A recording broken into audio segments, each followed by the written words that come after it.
Ottawa proposes to cap oil, gas emissions using industry-specific carbon pricing system. Canada aims to cut emissions across all sectors 40 to 45% from 2005 levels by 2030. That's the magic UN date. You hear it a lot. Now that's nuts. The population of Canada is growing, as you know, in part due to massive immigration. So why would you actually reduce the amount of energy use in a country without taking into account population growth? And why that specific amount? You know, it makes no sense. There is no science to it, and it won't make a difference. You could take every car off the road in Canada, and China would make up for the difference in a few weeks. Give the New York Times credit. They are environmental activists, just like the CBC is. But at least they're honest enough to report, in literally dozens of stories, that China is building more coal-fired power plants, both for China itself and around the world, than every other country combined.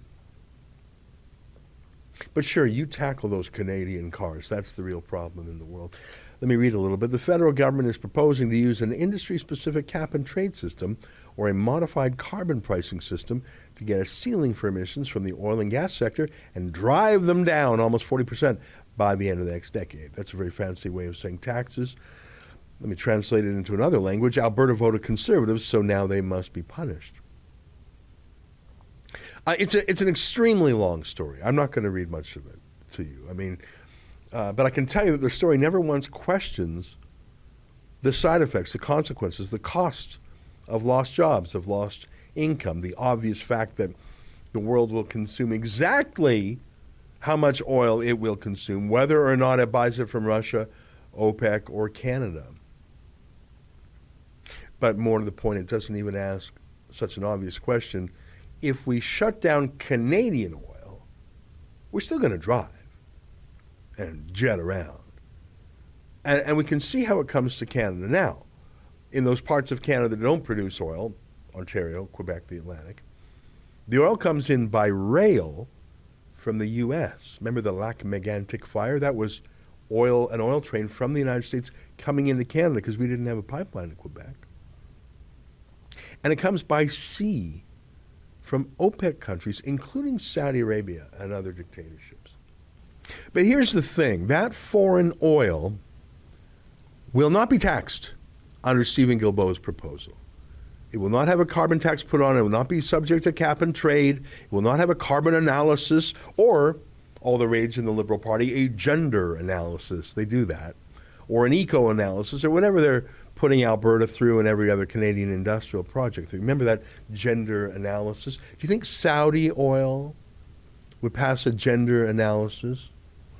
Who cares? It's not subject to it. Only Canadian oil is. And so my point remains, Trudeau doesn't actually hate oil. He just hates Canadian oil, Alberta oil, Saskatchewan oil. He's fine with Russian oil. He's fine with American oil, fine with OPEC oil that will be imported to Canada to fill the void left when Trudeau finally breaks Alberta's back. But understand Guilbeault's proposal. He's not going to tax oil all the same. He will explicitly and deliberately tax and punish Canadian oil more than he will tax and punish foreign oil. That's exactly what that means. I think this is shaping up not only into a national issue, but an international issue. The one thing Canada could do for the world. We don't have the world's biggest economy. We don't have the world's biggest military.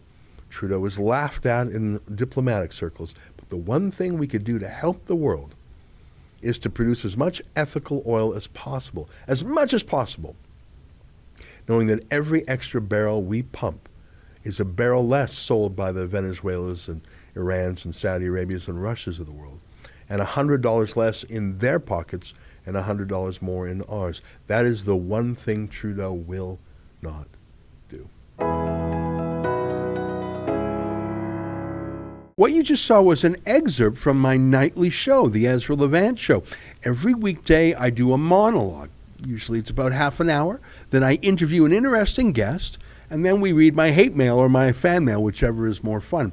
It's only available behind a paywall, though. That's how we pay our bills here at Rebel News. We don't take a dime from Justin Trudeau. But the good news is it's only $8 a month. about half the price of Netflix. And in addition to my nightly show, you also get weekly shows from 4 other friends here at Rebel News. So you're getting 36 shows a month just for $8. I think it's worth it.